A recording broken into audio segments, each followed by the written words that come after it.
Lalong kinilig ang mga fans matapos ang pamisteryosong pahayag ni Jillian Ward na agad naging usap-usapan sa social media.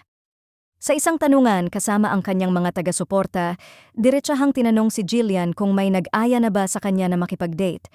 Sa halip na magbigay ng malinaw na sagot, isang makahulugang pahayag ang ibinigay ng actress na lalong nagpainit sa imahinasyon ng fans.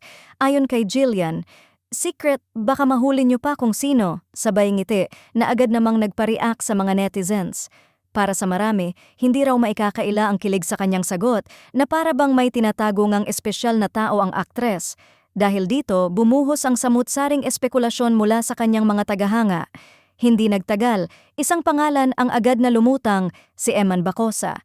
Maraming fans ang nagpahayag ng pag-asang siya ang lalaking tinutukoy ni Jillian.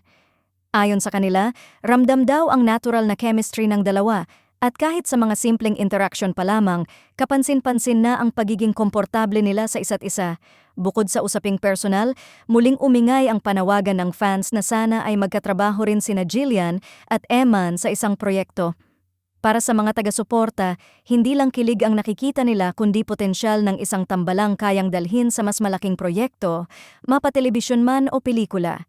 Samantala, nanatiling tahimik at pamisteryo si Jillian tungkol sa detalye. Para sa ilan, sapat na raw ang kanyang sagot para umasa, habang ang iba naman ay nagsasabing mas mabuting hintayin na lang ang tamang panahon kung kailan siya mismo ang magbubunyag ng katotohanan. Sa ngayon, isang bagay ang malinaw.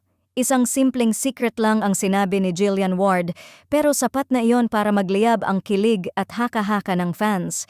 Kung si Eman Bacosa nga ba ang tinutukoy o may iba pang pangalan sa likod ng misteryo, nananatiling palaisipan, ngunit tiyak anumang kasunod na pahayag ay muli na namang aabangan ng publiko.